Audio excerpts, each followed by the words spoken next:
Hello and welcome to this online training session on the Academies Accounts Direction 2015 to 2016. My name's David Smith. I'm a CPD lecturer for Mercia Group.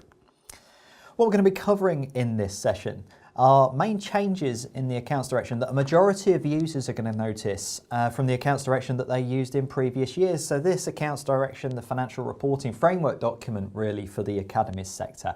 Last year saw two incarnations. It saw an old incarnation based on the old SORP 2005, an old UK GAAP. And then we saw an early guinea pig run of a new UK GAAP SORP version of the accounts direction last year. And for anyone that was involved in advising these academies, the small tranche, very small tranche of academy trusts that were required to report under the new UK GAAP version last year, then frankly, there aren't that many changes between that version of last year's accounts direction and this year's accounts direction. However, the vast majority of academy trusts will have reported on an old UK GAAP basis previously. And therefore, what we're going to be doing throughout the course of this session is we'll be tracking some of those key changes between old UK GAAP and the old accounts direction based on the old charities SORP and this year's accounts direction, the accounts direction 2015 to 2016, which is based on an updated version of the charities SORP, and underlying that is an FRS 102 recognition and measurement regime.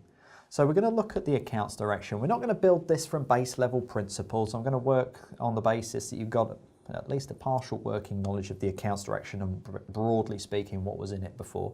But what we will do is we'll try and fill in the gaps in some places in terms of knowledge in those areas, but more importantly, we'll track some of those core changes that are likely to be applicable to a majority of the academy trusts in this particular year. So we'll look at the scope, we'll look at high level content, we'll then have a look at the reporting table, the EFA enforced reporting table, which again is broadly similar to what we've seen in previous years.